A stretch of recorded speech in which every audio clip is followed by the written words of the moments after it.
का शीर्षक मेरे तीन उस्ताद एक सूफी की दास्तान। अस्सलामु अलैकुम वरहमतुल्लाहि व बरकातुहू। किसी ने बहुत हिकमत की बात कही है। दो तरह के लोगों से हमेशा सीखना चाहिए, एक वो जो कामयाब हो गए ताकि तुम जान सको कि क्या करना है, और दूसरे वो जो नाकाम रहे ताकि तुम समझ सको कि क्या नहीं करना है। मैं हूं हकीम अब्दुल हई, एक सफर करता हुआ फकीर।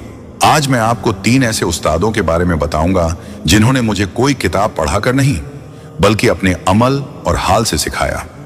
पहला उस्ताद, एक मासूम बच्चा और नूर का सवाल। बहुत बरस पहले की बात है।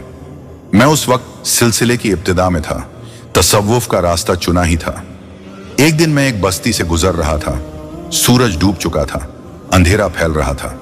तभी मैंने देखा कि एक छोटा बच्चा हाथ में चिराग लिए मस्जिद की तरफ जा रहा है। मैंने सोचा चलो अपने इल्म का इजहार करता हूं। मैंने बच्चे को रोका और मुस्कुराते हुए पूछा, बेटा जब तुमने ये चिराग जलाया तो ये रोशनी कहां से आई? बच्चा मुस्कुराया, कुछ नहीं बोला। फिर अचानक उसने फूंक मारी और चिराग बुझा दिया। फिर मुझसे पूछा, हुजूर अब बताइए कि ये रोशनी कहां चली गई? आपने उसे जाते देखा क्या? मैं अवाक रह गया। मेरी सारी अक़ल, सारा इल्म सब खामोश हो गया।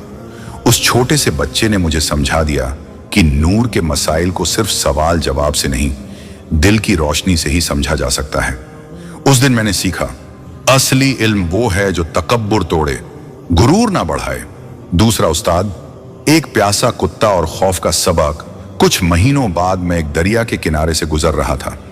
वहां एक कुत्ता नजर आया जो बहुत प्यासा लग रहा था। वो दरिया के पास आता, अपना अक्स परछाई पानी में देखकर डर जाता, भौंकता और पीछे हट जाता। मैं रुका और देखने लगा। बार बार वो पास आता पर डर कर लौट जाता। ये सिलसिला शायद 100 बार हुआ होगा। लेकिन फिर अचानक उस कुत्ते ने फैसला किया, दौड़कर दरिया में छलांग लगाई और जी भरकर पानी पिया। वो झूमता हुआ सुकून में वापस निकला। उस दिन मैंने सीखा, खौफ तुम्हें रोकता जरूर है, मगर अगर तुम हिम्मत से आगे बढ़ो तो कामयाबी तुम्हारा इंतजार कर रही होती है। कुत्ते ने मुझे सिखा दिया कि जो डर से आगे निकल जाता है वो जिंदगी का जायका पा लेता है। तीसरा उस्ताद, एक चोर और सब्र का तालीम। एक रात में सफर करता हुआ एक अनजान गांव में पहुंचा। रात का वक्त था, हर तरफ सन्नाटा। मुझे समझ नहीं आ रहा था कि मस्जिद कहाँ है, कहाँ जाकर कयाम करूं। तभी मैंने देखा कि एक आदमी किसी मकान की दीवार तोड़ रहा था। मैं उसके पास गया और पूछा, भाई क्या आप बता सकते हैं कि गांव की मस्जिद कहां है? वो हंसा और बोला, हुजूर मैं कारीगर नहीं, चोर हूं। ये दीवार तोड़कर अंदर जाना है, लेकिन अगर आपको रहने की जगह चाहिए तो मेरे घर चलिए, मैं मेहमान नवाजी जरूर करूंगा। मैं कुछ देर सोचता रहा, फिर चल पड़ा। उसका घर बहुत साधारण था मगर दिल बहुत साफ था। मैंने देखा कि वो हर रात चोरी पर जाने से पहले वुजू करता, सजदा करता और अल्लाह से दुआ करता, या अल्लाह आज की चोरी कामयाब कर देना। मैं हैरान होता था। 2-3 रात उसने कोशिश की मगर हर बार नाकाम लौटा, लेकिन मायूस नहीं होता था। कहता, इंशाअल्लाह अगली बार जरूर कामयाबी मिलेगी। चौथी रात को वो कामयाब हुआ। जब लौटा तो उसके चेहरे पर खुशी थी। मैंने उससे कहा, भाई मैं तुझसे बहुत कुछ सीख गया, सबसे बढ़कर सब्र और यकीन। लेकिन अब वक्त है कि तुझे भी एक सीख दी जाए। कल मैं इस गांव के अमीर से जाकर तेरे बारे में बताऊंगा। वो चौंका मगर बोला, ठीक है, अगर आप समझते हैं कि ये मेरे लिए बेहतर है तो ऐसा ही कीजिए।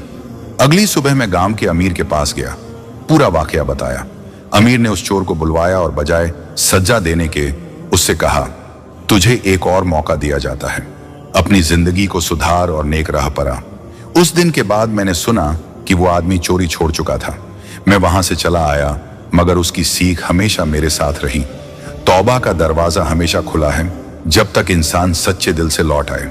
नतीजा, मेरे अजीजों, ये थे मेरे तीन उस्ताद। एक बच्चा जिसने नूर की हकीकत सिखाई, एक कुत्ता जिसने हिम्मत का पैगाम दिया, एक चोर जिसने सब्र और तौबा का दर्स दिया।